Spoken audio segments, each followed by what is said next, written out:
সূরা আল ইখলাস। বিসমিল্লাহির রহমানির রহিম। রহমান রহিম আল্লাহ তাআলার নামে। কুল হুয়াল্লাহু আহাদ। হে মুহাম্মদ সাল্লাল্লাহু আলাইহি ওয়াসাল্লাম, তুমি বলো, তিনি আল্লাহ, তিনি একক। আল্লাহুস সামাদ। তিনি কারোই মুখাপেক্ষী নন।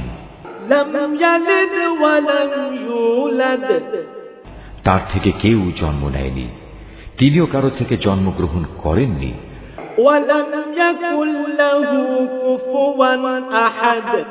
আর তার সমতুল্য দ্বিতীয় কেউই নেই। Art of Nature.